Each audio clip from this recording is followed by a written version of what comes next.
Então, nosso querido Edge voltou aí recentemente e muitos já criaram diversas expectativas de quem que o Edge pode rivalizar nesse ano de 2020, com quem que ele pode lutar. Lembrando que, segundo o que estão sendo aí falado, que está sendo relatado, é que o Edge tem contrato para cerca de 4 lutas por ano na WWE, fora o Royal Rumble Match.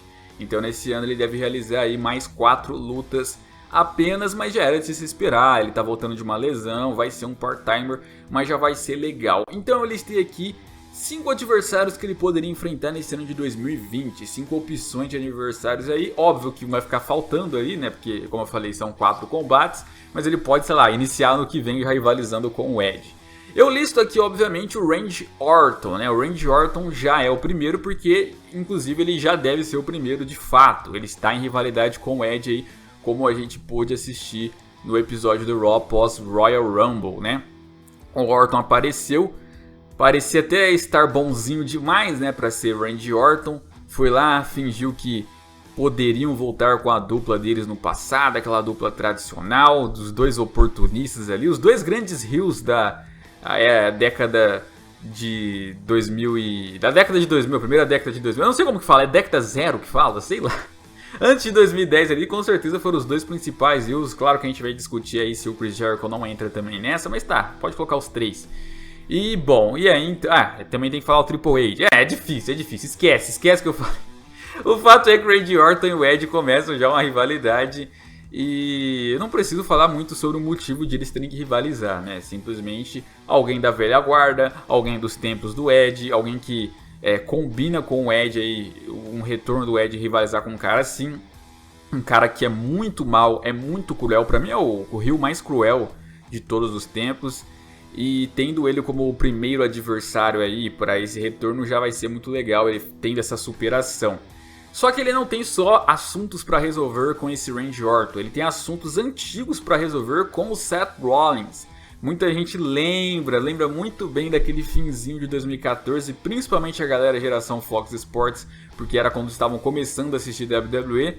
O Edge lá convidado do Seth Rollins no evento principal do último show do Raw de 2014, a autoridade tinha saído há pouco tempo, e aí então o Big Show, o Kane, o Seth Rollins, o Ratinho Jararaca ali, todos eles cercam o Edge e ameaçam ali quebrar o pescoço do Edge, principalmente o Seth Rollins, né? O Seth Rollins vai fala que vai fazer um corrupção no pescoço do Edge, o Edge que tem lesão no pescoço, ia quebrar o pescoço do Edge, ia matar o Edge se o John Cena não viesse e trouxesse a autoridade de volta como era colocado. E agora vocês mandam mensagem, né? Nessa hora que eu tô gravando, oh meu Deus do céu, tá difícil aqui, hein? Mas não vou cortar essa parte não, dane-se.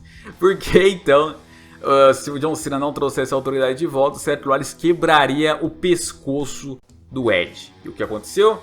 O John Cena teve que fazer a autoridade voltar. O Seth Rollins mesmo assim quase quebra o pescoço do Edge, o John Cena impede.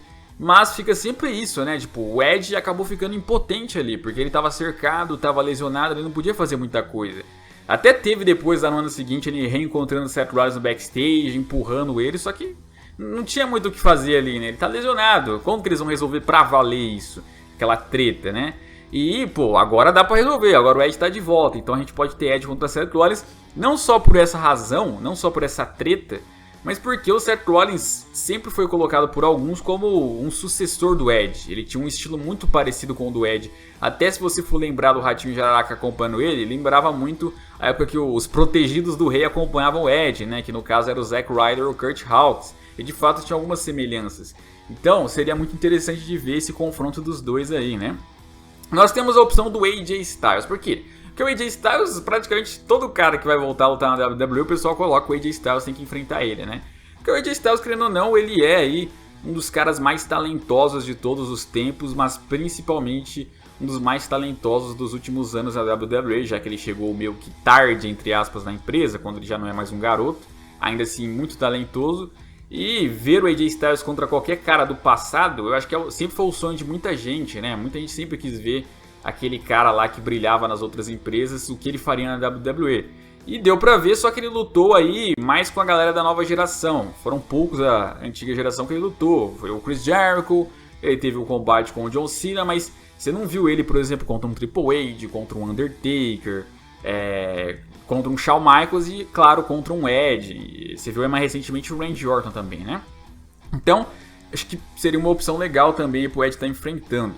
Outra opção que eu coloco aí pro Edge enfrentar é contra o Kevin Owens, né? Por quê? Porque o Kevin Owens, assim como o Edge, é um canadense.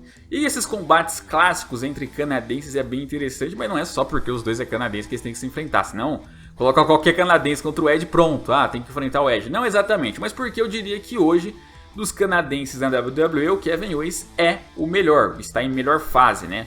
O Sami Zayn está em baixa, o Bobby Roode está em baixa, o Jinder Mahal se considera indiano, então o Kevin Owens é o Kevin Owens, cara. Então, acho que a melhor opção para ele seria enfrentar o Kevin Owens mesmo ali, até porque o Kevin Owens poderia render uma ótima luta com o Edge, poderia carregar bem o Edge ali, já que o Edge hoje não é nenhum garotinho para poder aguentar a luta ali o tempo todo. Daria para fazer uma storyline bem legal em algum especial que a WWE fosse fazer justamente no Canadá, para dividir as torcidas ali. Acho que seria interessante também, até para talvez deixar o Kevin Owens over, por que não? O Kevin Owens ganhando do Edge, ficando over ali, porque bateu ali o que marcou a antiga geração, seria algo legal, pelo menos para mim.